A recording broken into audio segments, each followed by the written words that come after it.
In our last video, we did a merge queries transformation, and Power Query could find matches for all but 116 rows. Let's see if we can track down those empty rows and find out the source of the issue. Let's go to our opponent column and click on the menu, which gives us options for how to filter the column. What we see here is an incomplete list of the opponents in our column because Power Query is only previewing the data for us. You can see this by the part down at the bottom that says list may be incomplete. To show all the possible opponents, we need to click the Load More button at the bottom of our menu, and Power Query will bring in the rest of the opponents. And the first one we can see is a null value, meaning the row is empty. If we turn off Select All and then click the null value and click OK, we can see that there is an opponent abbreviation of CHO in our data set that was not matched when we merged our queries. So let's grab one of these dates and do a quick Google search of Golden State Warriors November 15th, 2014. And we find out that they played the Charlotte Hornets that day. Let's go back to the filter for opponents and turn on both the empty rows and Charlotte Hornets.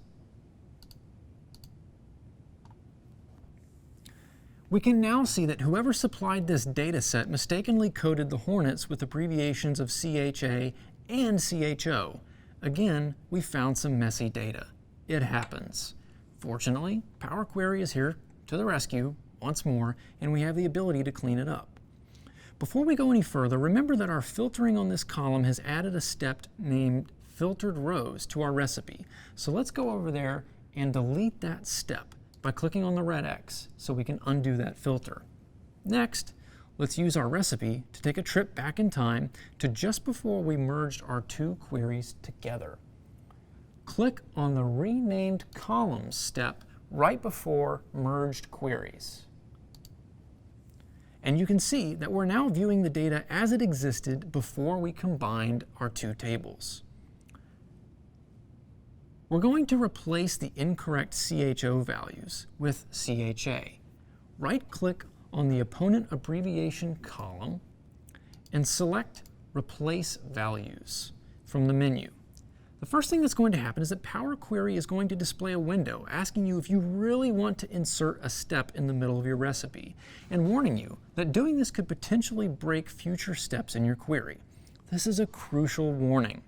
While you can use this technique to insert steps into the middle of your recipe, you should always be careful when doing so because it can have some big repercussions for your data model. For example, renaming a column. If later steps in your query expect that column to have one name and you change it to something else, it will break your recipe and you'll need to spend some time fixing it. However, for our exercise, what we're going to do here is just replace some row values, and that's fairly harmless. So let's click the Insert button and continue on. At this point, another window will appear with a set of options. The Replace Values transformation lets you find one value within a column and replace it with another value. We're going to find CHO values and replace them with CHA. This could be just a section of the text, or you can use the advanced options to only replace values when it matches on the entire contents of a cell. Let's match on the entire cell contents just to be safe and click OK. Now that we've done this, notice a new step has been inserted between renamed columns and merged queries. Let's click on the final step in our recipe to look at the final state of our data, and look at the column profile for the opponent column now.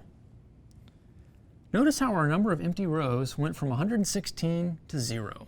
By replacing those bad CHO values with CHA, Power Query was finally able to find matches for those 116 rows, and now we have matching records for 100% of the rows in our data set. The last thing we're going to do is go to our Queries pane and right-click on the NBA Team List query to expose a little menu of query options. You can use this menu to duplicate, delete, or rename queries, as well as reorder them and group them together in folders, which is especially useful if you have a very large, complex data model. What I want us to do here, though, is to turn off the Enable Load option. You'll see that the name of our NBA Team List query becomes italicized. Simply put, turning off the Enable Load option keeps this particular query from being loaded into our Power BI data model. Why would we want to do this? Well, because we don't need it anymore. As a result of merging our two queries together like we just did, the team names are now part of the Curry Shots data set. Loading the smaller table into our data model would be redundant and unnecessary. By disabling the load of our team list data set, we can keep our data model in Power BI Desktop simple and streamlined.